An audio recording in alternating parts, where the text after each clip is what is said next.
Alors premièrement, bonne année à tous. Mon souhait, c'est que ça soit une bonne année, surtout du point de vue de la foi de chacun, que chacun nous puissions grandir dans la connaissance de Jésus pour avoir la joie du Saint-Esprit. Ce matin, ça ne sera pas un message de Nouvel An, mais ça sera un message qui parle d'un nouveau départ. Ça sera un message qui parle du nouveau départ pour Paul, qui passe de persécuteur de l'Église à persécuté. Donc, ouvrez vos Bibles dans Acte 9. On continue la série Jésus continue d'agir sur le livre des Actes. Alors, le dimanche matin, les gens me posent la question, est-ce qu'on va continuer ? Je ne sais pas comment le prendre. Est-ce qu'ils sont contents qu'on continue ou pas ? Mais on va continuer dans le livre des Actes qu'on a commencé l'année dernière. Et on va voir où on s'arrête. Moi, mon objectif pour l'instant, c'est de continuer jusqu'à la fin, mais on va voir combien de temps ça nous prend. Donc ce matin, c'est Acte 9, et on va lire premièrement jusqu'au verset 22. Si vous avez la Bible qui est à l'entrée, c'est à la page 714, si vous avez cette Bible-là. Alors, je vais lire.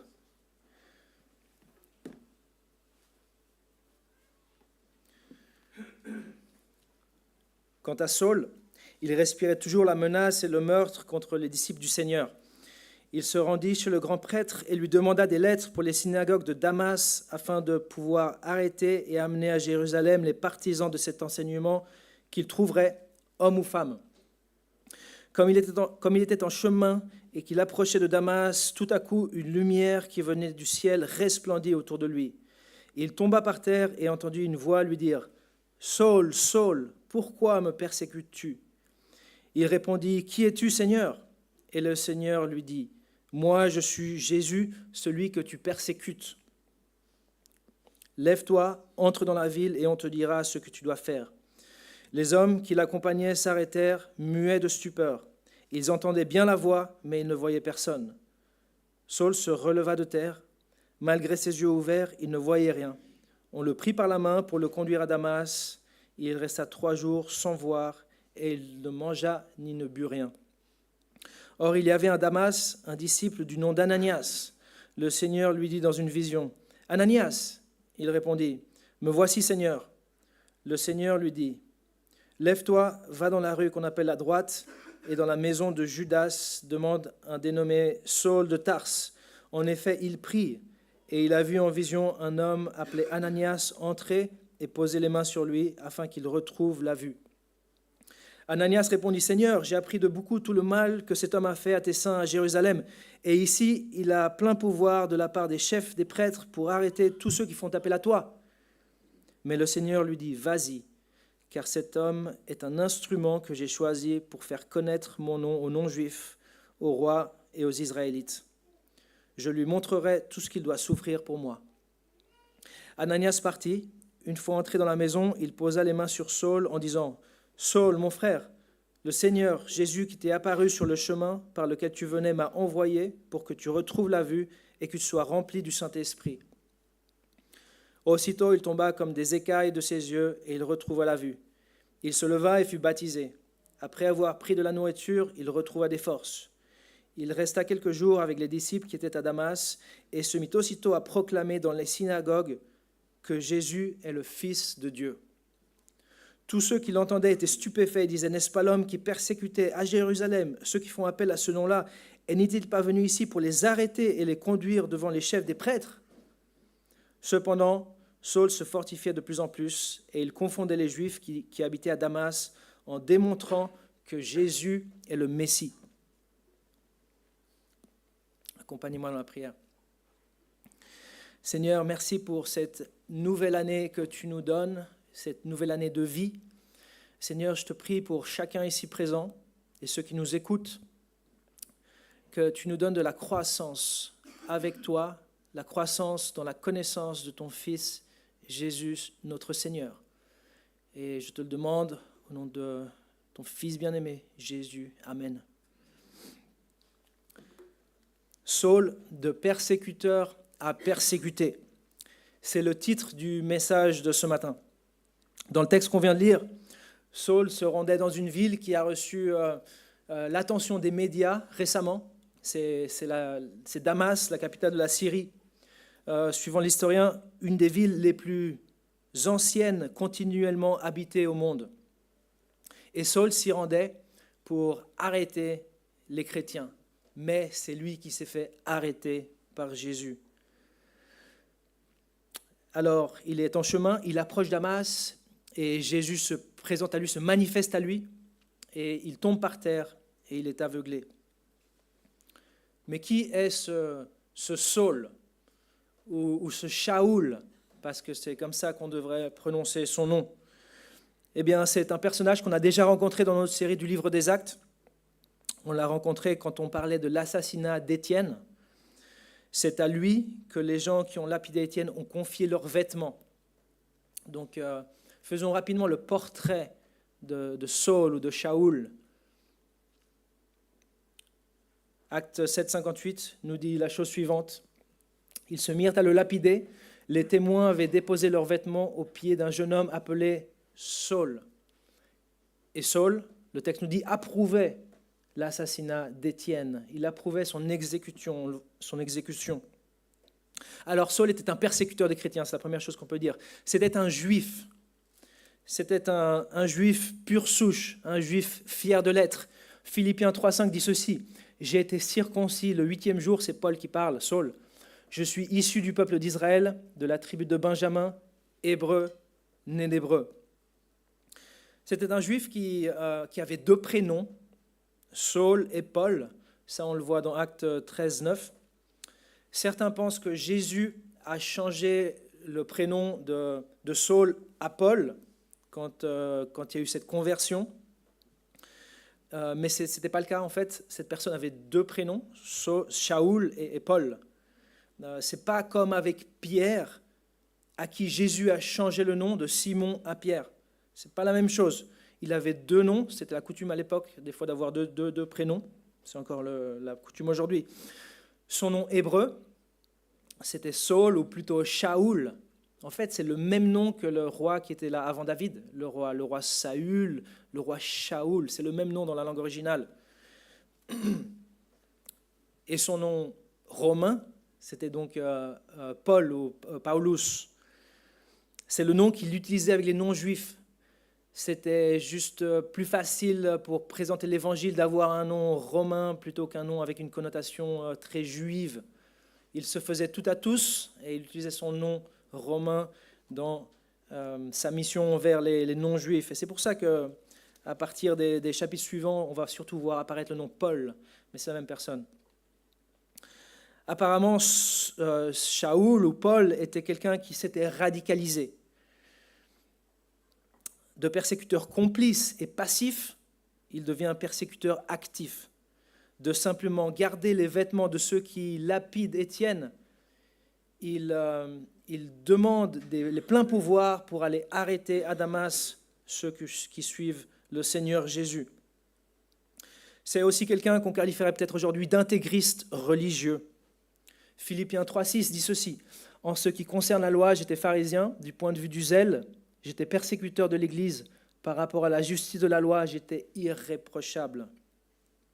Donc c'était quelqu'un qui était extrêmement zélé pour Dieu. Mais c'était un zèle mal informé. Et la première chose que nous enseigne le passage de ce matin, c'est la chose suivante, c'est que le zèle religieux n'est pas preuve d'être dans la vérité. Paul était zélé, on vient de le lire, et il le répète. Dans Acte 22, 3, il dit ceci, « Je suis juif, né à Tars, en Cilicie.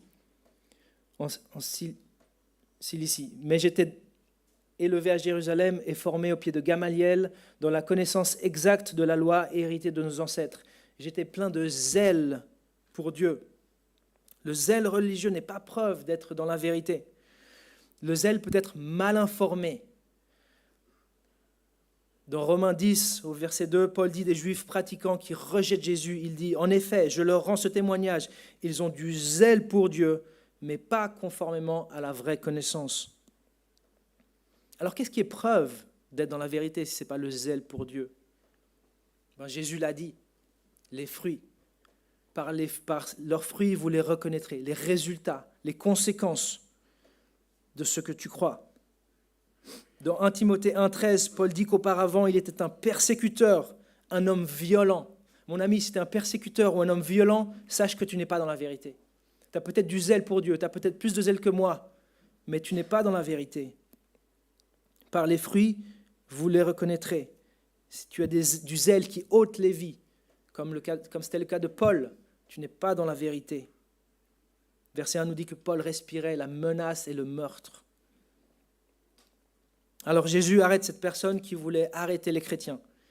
Il lui dit « Shaoul, Shaoul, pourquoi me persécutes-tu » Cette phrase « Pourquoi me persécutes-tu » c'est une phrase qui est pleine de théologie.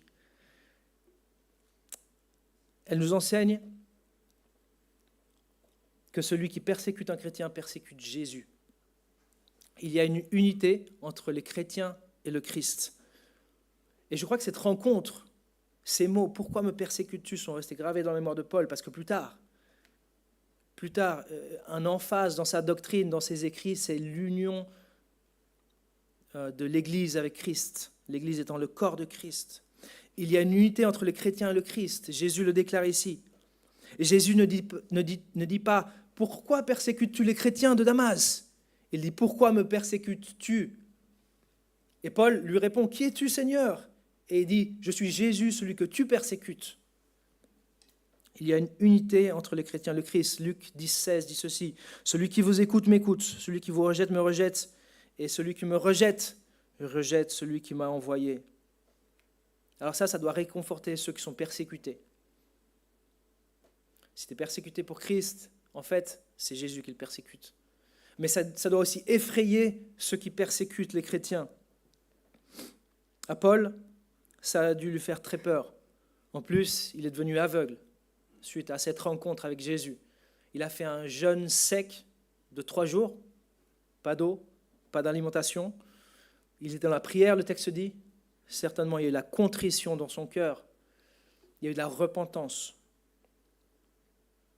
Alors on l'a lu, Jésus dit à Paul d'entrer dans la ville de Damas et que là-bas il recevra instruction sur ce qu'il doit faire. On l'a lu, et Jésus se manifeste à un autre disciple appelé Ananias. Intéressamment, Ananias, ça veut dire Dieu est miséricordieux. Et quand il prie, Jésus dit à Paul que quelqu'un qui s'appelle Ananias va venir vers toi. Dieu est miséricordieux. Je crois que Paul a compris la miséricorde de Dieu à ce moment-là. Et de nouveau, ça va être un thème central dans sa théologie, la grâce de Dieu. Jésus donne des instructions à Ananias. Ananias a des doutes, c'est normal. Mais Jésus dit, vas-y, parce que c'est un instrument que j'ai choisi et je vais lui montrer combien il doit souffrir pour moi. Ananias y va, Paul recouvre la vue. Il reçoit le Saint-Esprit, il mange, il prend des forces, il se fait baptiser. Et la prochaine chose qu'il fait, c'est qu'il rentre dans les synagogues et il prêche que Jésus est le Fils de Dieu. Il n'est pas allé dans les églises, parce qu'il n'y avait pas d'église encore à l'époque. Il rentre dans les synagogues, là où il y avait des gens qui cherchaient Dieu, des Juifs, des prosélytes et des craignants Dieu. Et il prêche que Jésus est le Fils de Dieu. C'est la conversion de Paul. Demi-tour total. L'impossible arrive. Paul a finalement compris que Jésus est vraiment le Messie, celui que le Tanakh, c'est-à-dire l'Ancien Testament, annonçait. Il a aussi compris que le Messie est carrément le Fils de Dieu. Regarde le verset 20. Regarde le verset 20. Il a carrément compris que Jésus est le Fils de Dieu. Verset 20 dit que Paul se mit aussitôt à proclamer dans les synagogues que Jésus est le Fils de Dieu.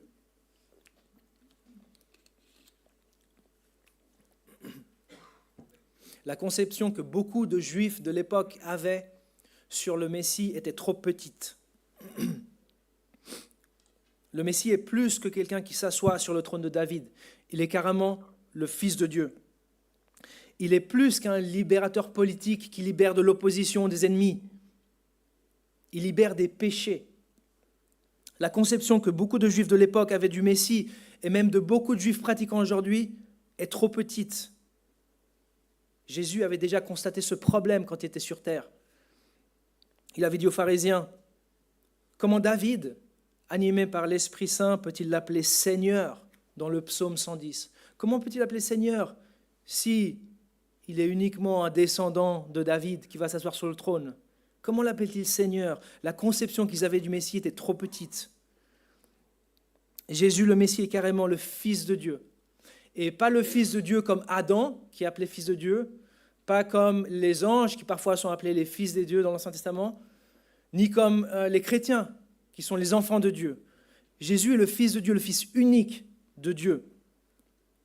Le Fils unique, celui qui se différencie des autres par sa divinité, celui qui est préexistant, celui qui n'a pas de commencement. Jean 1, verset 1 dit « Au commencement était la parole », en parlant de Jésus, « et la parole était avec Dieu, et la parole était Dieu ». Au commencement, Jésus était déjà là. Il n'a pas eu de commencement. Jésus le Messie est carrément le Fils de Dieu, non pas chronologiquement, mais ontologiquement, c'est-à-dire dans sa nature. J'espère que les musulmans qui peut-être écoutent ont bien écouté ce que je suis en train de dire. Jésus le Fils de Dieu, non pas dans sa conception, parce qu'il n'en a pas, mais dans sa relation. Dieu est un être relationnel, et dans la relation père-fils, c'est le Fils.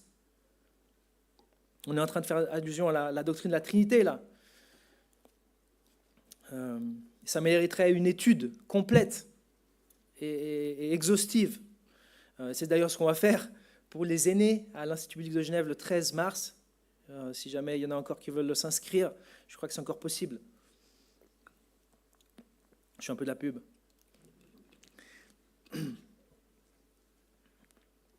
Jésus, le Messie, est carrément le Fils de Dieu. C'était un être divin au même titre que le Père. Étant sur terre, Jésus s'est identifié comme tel, comme être divin au même titre que le Père. Il s'est identifié comme tel. Il a dit « Le Père et moi sommes un ». Jésus prétendait être une personne divine.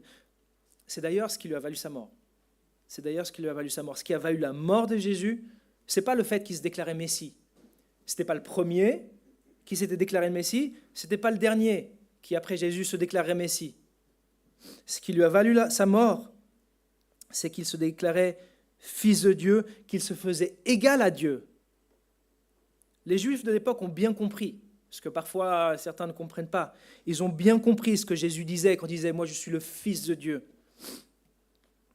Les Juifs lui répondirent « Ce n'est pas pour une bonne œuvre que nous te lapidons, mais pour un blasphème, parce que toi, qui es un homme, tu te fais Dieu. En se faisant Fils de Dieu, il se faisait Dieu. Fils de Dieu, ça indique qu'il y a quelqu'un qui est de la même nature, de la même catégorie. »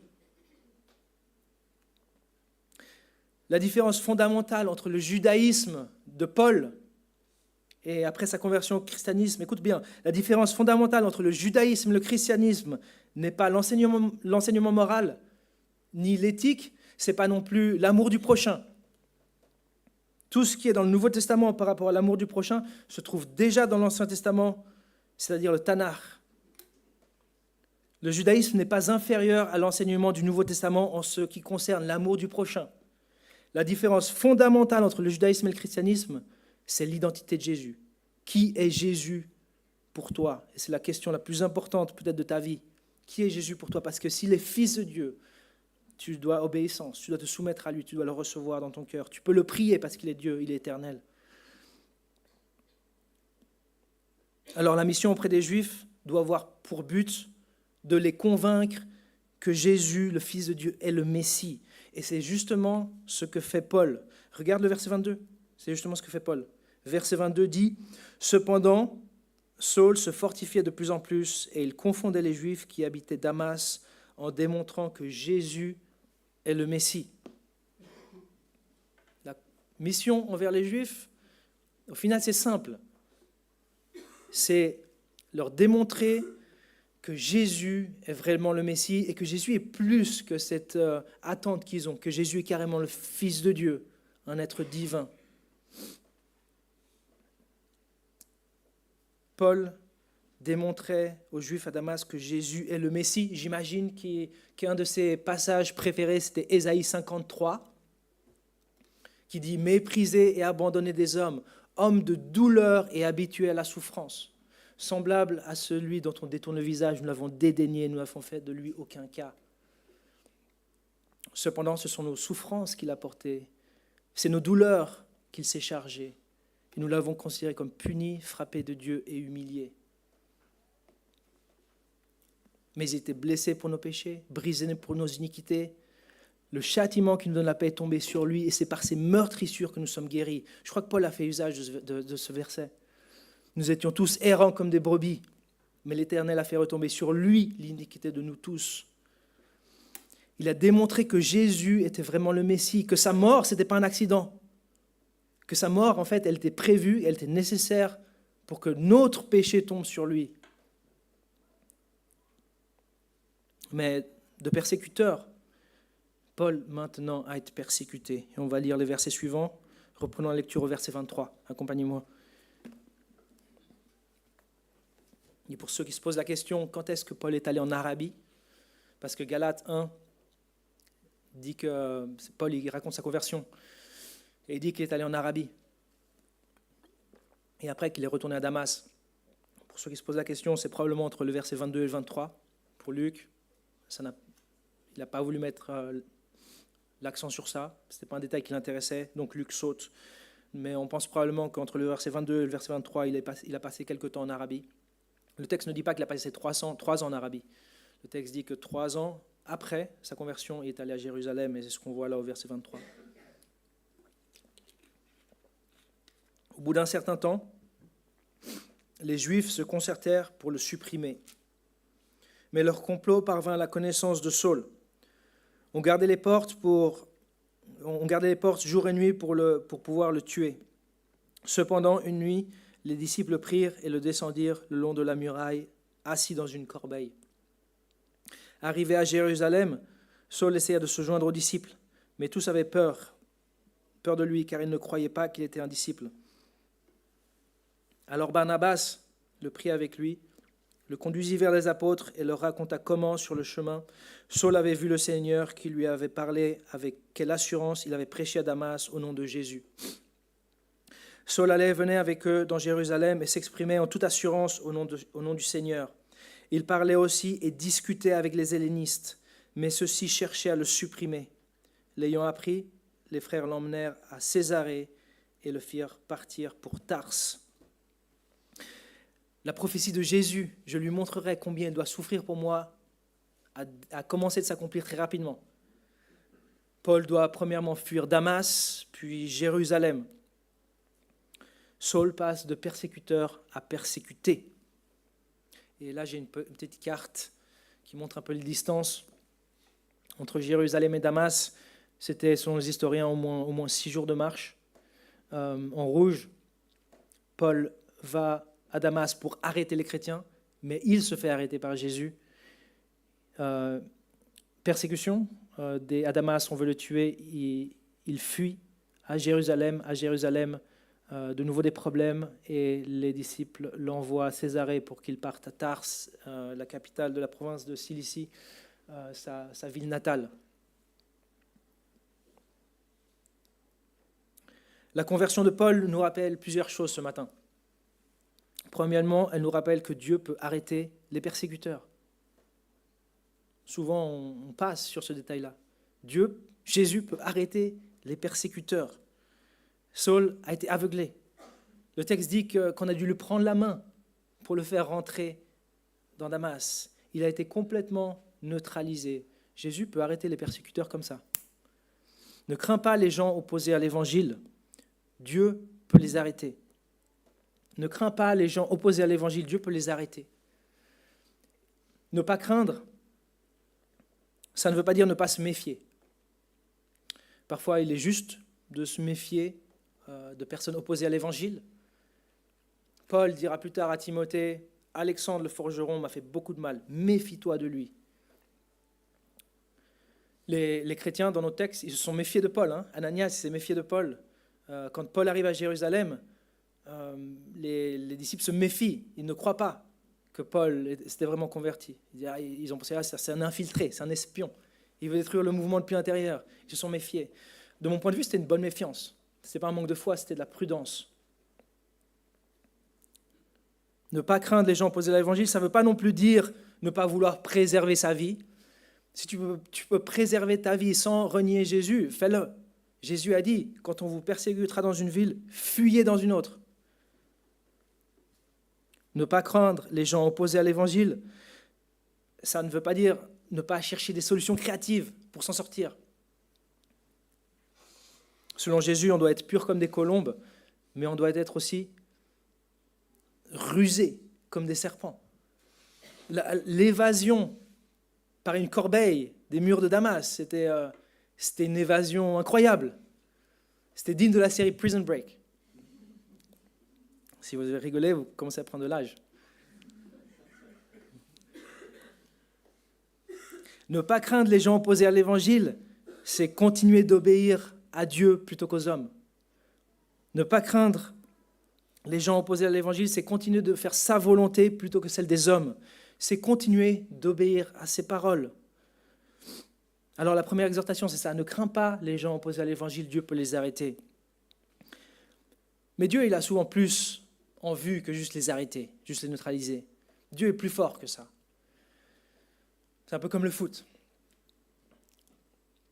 C'est bien pour un club d'acheter Cristiano Ronaldo pour qu'il arrête de marquer des buts. Mais c'est encore mieux de l'acheter pour qu'il commence à marquer des buts pour toi.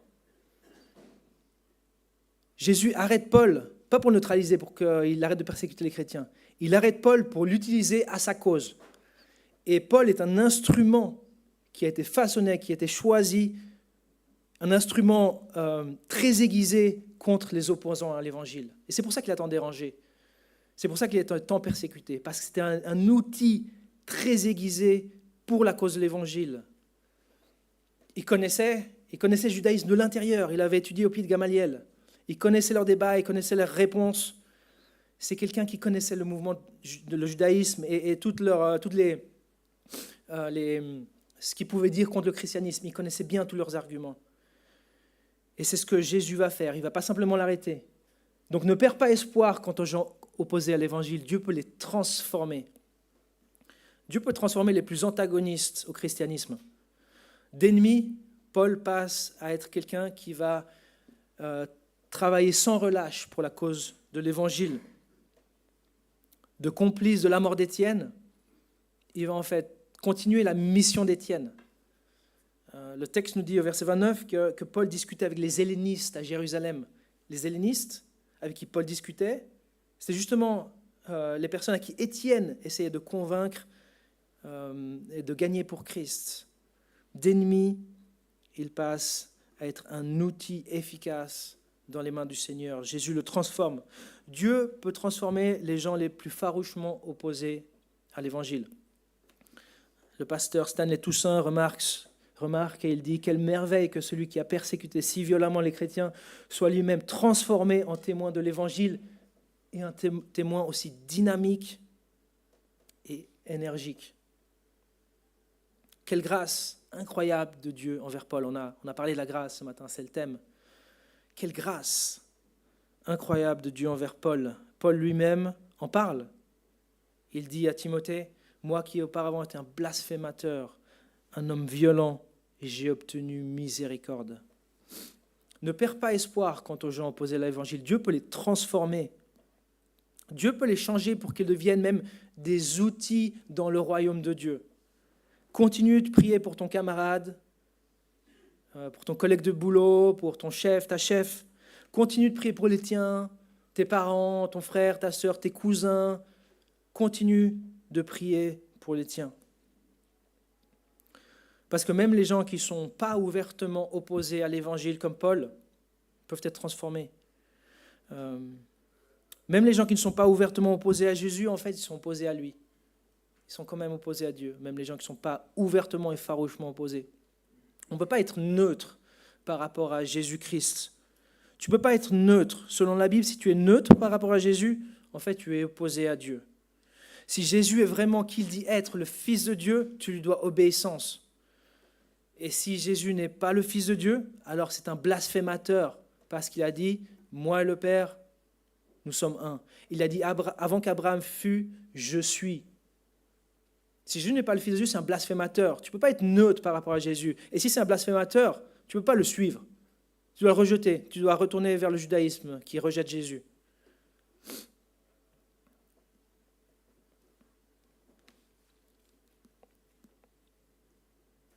La personne de Jésus demande une décision. Si tu ne crois pas en Jésus, tu es opposé à lui, parce que lui, il a dit « croyez en moi ». Maintenant, si tu crois en Jésus, si tu confies en Jésus, et ces paroles, il faut que tu saches quelque chose. Et c'est le texte qui nous dit, il faut que tu saches qu'il y aura des difficultés sur le chemin. Le texte de ce matin parle de souffrir pour Jésus. Le verset 16 qu'on a lu, il dit « Je lui montrerai tout ce qu'il doit souffrir pour moi ». Cette affirmation, on l'a vu, elle n'a pas tardé à commencer à s'accomplir. Il a fui Damas, il a fui Jérusalem. Et regarde ce qu'il dit à la fin de sa vie. À la fin de sa vie, Paul dit ceci. « J'ai connu les travaux pénibles, infiniment plus les coups, bien plus encore les emprisonnements, et j'ai souvent été en danger de mort. 5 fois, j'ai reçu des Juifs les 40 coups moins 1. 3 fois, j'ai été fouetté. 1 fois, j'ai été lapidé. 3 fois, j'ai fait naufrage. J'ai passé 1 jour et 1 nuit dans la mer. Fréquemment en voyage, j'étais en danger sur les fleuves, en danger de la part des brigands, en danger de la part de mes compatriotes, en danger de la part des non-juifs, en danger dans les villes, en danger dans les déserts, en danger sur les mers, en danger parmi les prétendus frères. J'ai connu le travail, la peine. J'étais exposé à de nombreuses privations de sommeil, à la faim et à la soif, à de nombreux jeûnes, au froid et au dénuement. Paul a eu un niveau de souffrance plus élevé que la moyenne. Dieu l'a décidé ainsi. C'était voulu. Dieu n'a pas de problème intrinsèque avec l'inégalité, même si certains de nos contemporains, oui. Dieu n'a pas de problème intrinsèque avec l'inégalité. Certains reçoivent 5 talents, d'autres en reçoivent 2, d'autres en reçoivent 1. Que dit le texte ? Chacun selon leur capacité, inégale. Paul a souffert plus que la moyenne. Paul a beaucoup souffert pour Christ. D'autres souffriront moins. C'est Dieu qui décide. Mais ce qui est sûr, et ce que nous rappelle ce texte, c'est que tous les chrétiens sont appelés à souffrir et auront leur lot de souffrance pour Christ. Et c'est la troisième et dernière vérité ce matin. Ceux que Jésus appelle sont aussi appelés à souffrir pour lui. Et quand je dis pour lui, je ne dis pas à la place de Jésus. Ils sont appelés à souffrir pour lui, à cause de lui. Ce n'est pas seulement pour Paul. Ceux que Jésus appelle sont appelés à souffrir pour lui. Ce texte nous rappelle la souffrance. Cette souffrance a été grande pour Paul. On l'a lu, il a eu beaucoup de problèmes. Mais tous les chrétiens sont aussi appelés à souffrir pour lui. Regarde, avance quelques pages. Acte 14, 22. Acte 14, 22.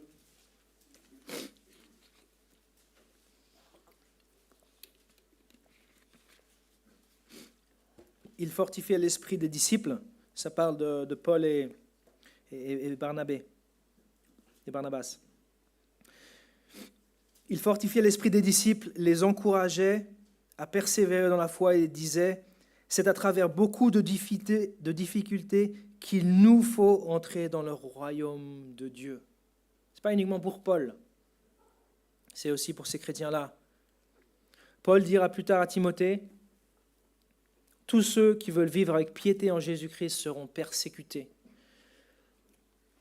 Marc 10, 30 est un autre verset pour ceux qui veulent approfondir. 1 Pierre 4, 18 dit ceci, « Et si le juste se sauve avec peine, que deviendront l'impie et le pécheur ?» Le juste se sauve avec peine. Avec peine, ça ne veut pas dire qu'il se sauve tout juste. Avec peine, ça ne veut pas dire que c'est comme quelqu'un qui est en retard, qui court pour attraper le train, qui arrive sur le quai juste à temps et il rentre dans le train avant que les portes se ferment. Ça ne veut pas dire ça qu'il se sauve avec peine, tout juste. Ça ne veut pas dire tout juste. Si le juste se sauve avec peine, c'est-à-dire avec affliction, avec persécution, avec des difficultés pour Christ. Mais c'est quoi la question de ce verset ? Que deviendront l'impie et le pécheur ? Ça va être beaucoup plus dur pour ceux qui rejettent Jésus. Ça va être beaucoup plus dur pour eux, l'impie et le pécheur. Tu n'es pas masochiste si tu es chrétien. Tu es masochiste si tu ne l'es pas. Parce que les souffrances des non-chrétiens seront beaucoup plus grandes que toutes les souffrances que tu peux avoir ici sur terre à cause de Jésus. Même si tes souffrances arrivent au niveau de celles de Paul. Ça n'a rien à voir. Un autre verset qui parle de ça ici, mais je vais le sauter par faute de temps. C'est 2 Thessaloniciens 1, 6 à 9, où il y a une rétribution. Et ceux qui seront affligés, persécutés pour Christ, ils vont être confortés. Et ça sera l'affliction pour les autres. Ceux que Jésus appelle sont aussi appelés à souffrir pour lui, mais Dieu délivre. Ça, c'est la bonne nouvelle. Dieu, il délivre.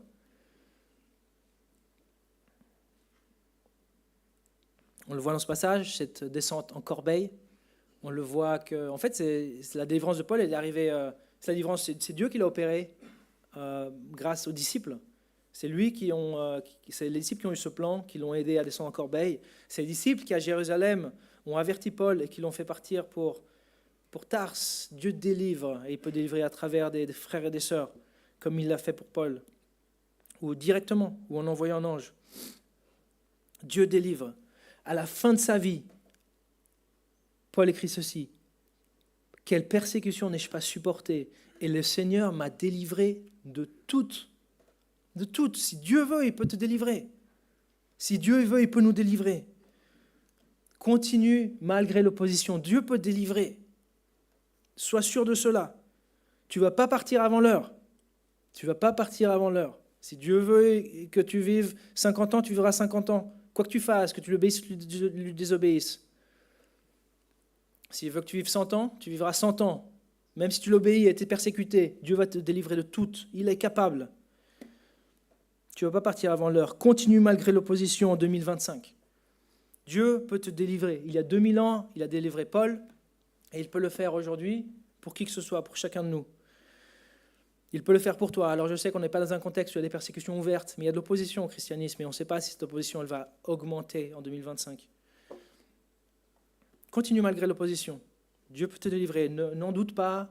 Honore Dieu. Obéis-le devant les hommes.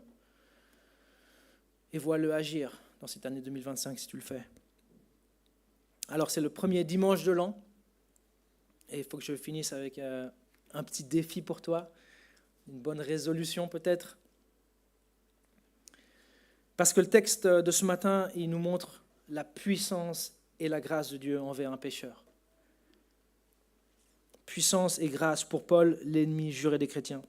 En base à ce texte, j'aimerais te demander de prier pour quelqu'un cette année. Quelqu'un qui n'est pas encore un chrétien, quelqu'un qui n'est pas encore né de nouveau. En base en fait que Dieu est puissant pour l'arrêter, pour le transformer, que Dieu fait grâce. Je te demande de penser à quelqu'un cette année pour qui tu vas prier, quelqu'un qui ne le connaît pas. Pas forcément quelqu'un qui est farouchement opposé à l'évangile. On a dit que si tu n'as pas Jésus, tu es opposé à Jésus et à l'évangile. Choisis quelqu'un que tu aimerais voir transformé, comme Paul qui a été transformé. Mets-le dans ton agenda, dans ton carnet de prière, mets-le dans ton agenda électronique pour le recevoir une fois par semaine, te rappeler de prier pour cette personne-là. Moi, j'ai quelqu'un en tête. Moi, je vais faire l'exercice aussi. Moi, j'ai quelqu'un en tête. J'ai à cœur de prier pour quelqu'un. J'aimerais qu'il se convertisse. Cette personne à qui je pense, ça peut être un instrument dans les mains du Seigneur. Je vais prier pour lui. Et je t'encourage. Choisis quelqu'un. C'est mon défi pour toi pour cette année 2025. Prie pour le salut de cette personne. Mets-le dans ton carnet de prière. Demande à Dieu de faire ce qu'il a fait pour Paul, de l'arrêter, de le transformer.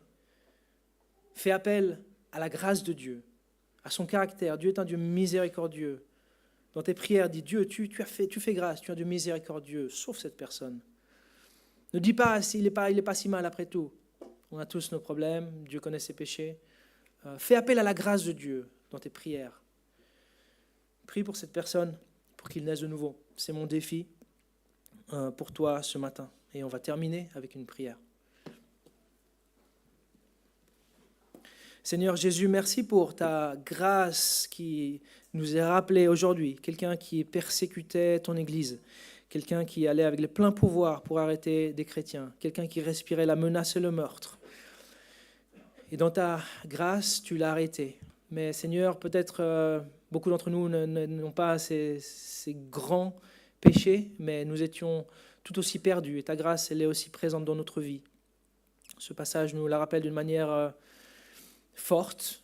en voyant cette personne que tu as choisie pour être sauvée, pour expérimenter ta gloire éternelle.